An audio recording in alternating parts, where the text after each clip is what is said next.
भजन संहिता 19 जिसे दाऊद ने लिखा, जो परमेश्वर की सृष्टि की रचना के बारे में बताता है और परमेश्वर की महान व्यवस्था के बारे में कि परमेश्वर कितना पराक्रमी है जिसने इतनी खूबसूरती से दुनिया की रचना की।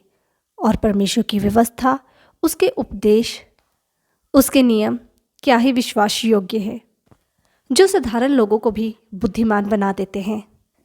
तो आइए जानते हैं भजन संहिता 19 में जो परमेश्वर के बारे में दाऊद ने लिखा।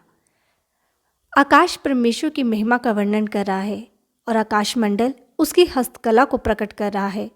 दिन से दिन बातें करता है और रात को रात ज्ञान सिखाती है।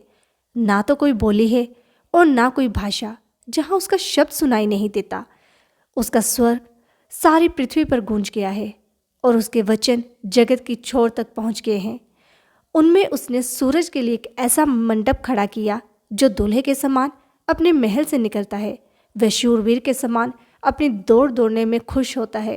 वह आकाश के एक सिरे से निकलता है और वह उसके दूसरे सिरे तक चक्कर मारता है और उसकी गर्मी सबको पहुंचती है।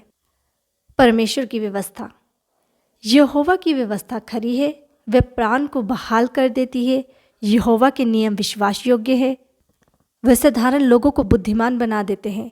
यहोवा के उपदेश सिद्ध हैं, हृदय को आनंदित कर देते हैं।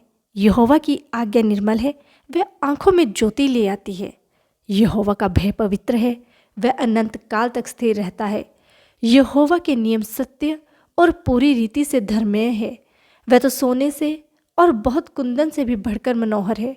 वह मधु से और टपकने वाले छत्ते से भी बढ़कर मधुर है।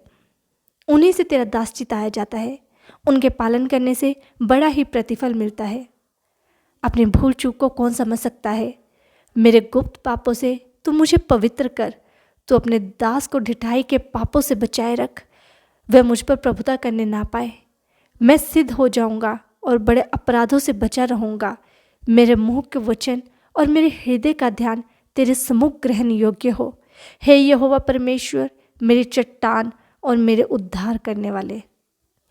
जी हाँ, भजन संहिता 19 में दाऊद ना केवल परमेश्वर के किए हुए महान काम, उसकी कुदरत का बयान कर रहा है, बल्कि उसके दूसरे भाग में दाऊद परमेश्वर की व्यवस्था, उसकी विधियों के बारे में भी बता रहा है। जैसा कि भजन संहिता 119 में परमेश्वर की व्यवस्था, उसके भय, उसकी आज्ञा, उसके नियमों के बारे में बताया गया है।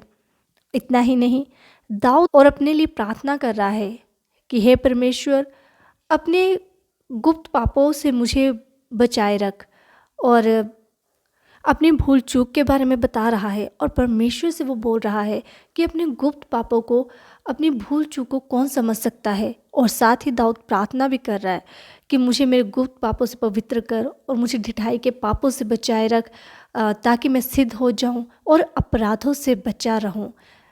तो परमेश्वर से इस वचन के द्वारा हम भी प्रार्थना कर सकते हैं कि परमेश्वर, अपनी भूल चूक को हम नहीं गिन सकते, नहीं माप सकते, लेकिन परमेश्वर हमें हमारे पापों से मुक्ति दिला सकता है। परमेश्वर हमें ढिठाई के पापों से बचाए रख सकता है।